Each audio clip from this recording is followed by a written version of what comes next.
Forbes. Next, I'd like to invite Ms. Clatterbeck, Melinda. And Melinda is with a local environmental group, so welcome, Melinda. She'll have a message.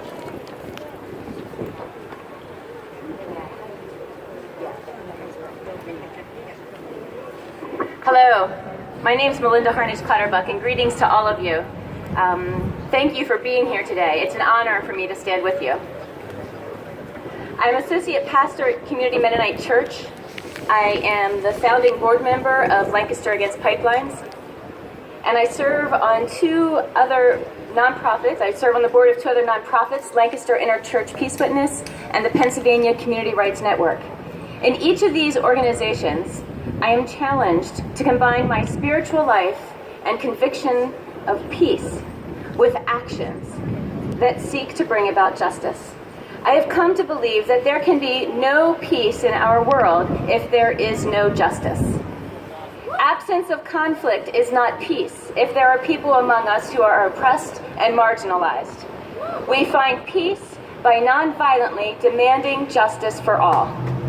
This applies to many social justice issues, including the destruction of the earth, racial profiling of our Black and Muslim brothers and sisters, and corporate violation of individual and community rights. We have a systemic problem in our country, dividing us into parties of the oppressed and the oppressors. And this systemic problem will not be righted by only writing letters to our elected officials. We must stand and we must pray. I live in southern end of Lancaster County with my husband and two teenage girls. Our property was threatened by the Atlantic Sunrise natural gas transmission line proposed by Williams Partners in the spring of 2014. A land surveyor knocked on our door that March afternoon seeking my permission to survey for the pipeline that he declared was coming through our backyard.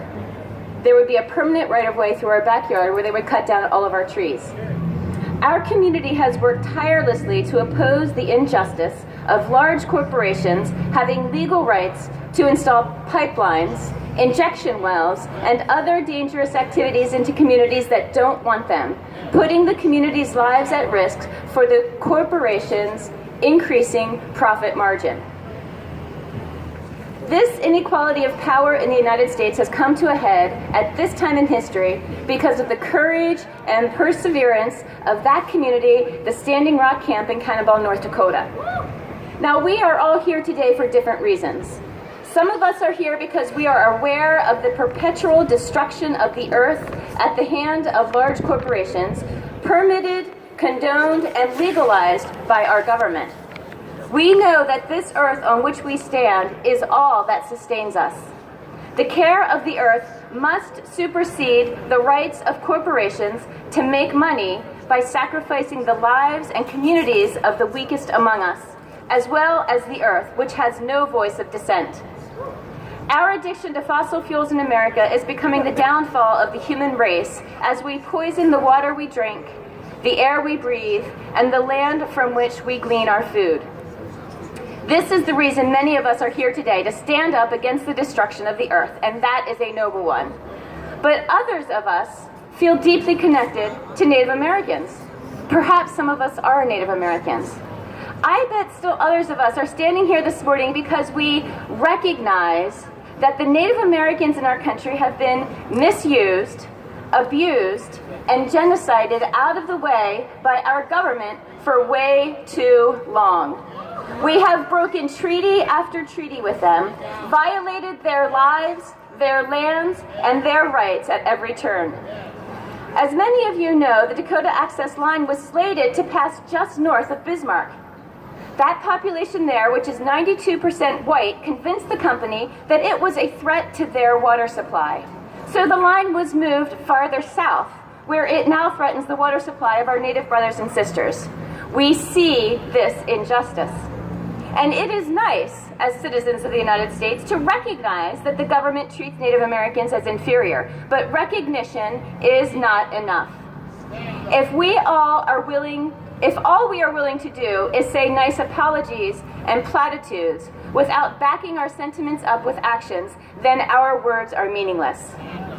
I am compelled that it is necessary and just for us to stand with Standing Rock in this fight for justice, to physically stand with them. There are many ways to demonstrate our real support. There are people in the crowd here who have gone to Standing Rock and stood on the front lines, cooked in the kitchens, chopped wood, and prayed over the water. My husband and oldest daughter were out a few weeks ago, and we plan to return as a family at the beginning of the new year. But not everyone can pick up and travel to North Dakota. It's just not possible.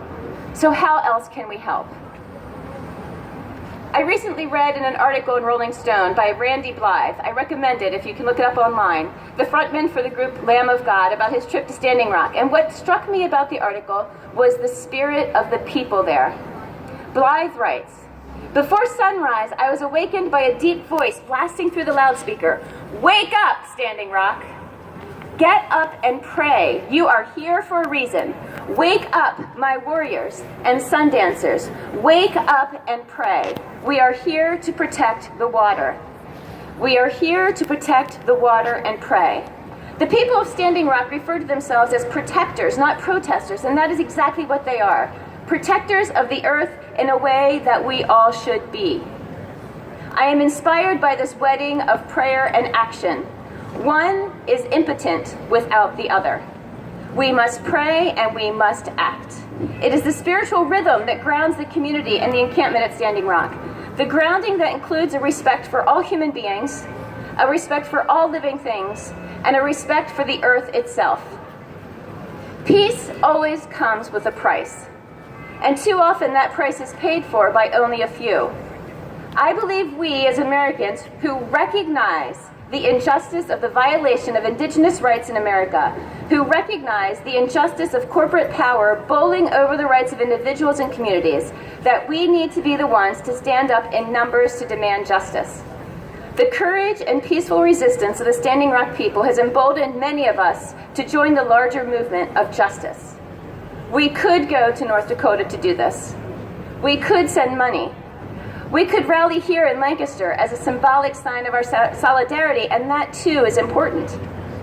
We could also work in communities closer to home who are fighting similar fights in their own backyards. The Atlantic Sunrise Project is expected to be approved by March of 2017 to bisect Lancaster County, cutting through preserved farmland, public and private forests, crossing over 300 water bodies, and destroying artifacts and sacred sites of the Susquehannock and the Conestoga Indians. Just so another gas corporation can send its product overseas to make more money for themselves at our expense. We are gearing up for a stand of nonviolent resistance in southern Lancaster County, where the industry plans on crossing the Conestoga River. Standing against this injustice in our own backyard is also a way to stand with Standing Rock. So I end with a call echoed from the voice of an indigenous brother from 1,500 miles away. Wake up, Lancaster. Wake up and pray. You are here for a reason.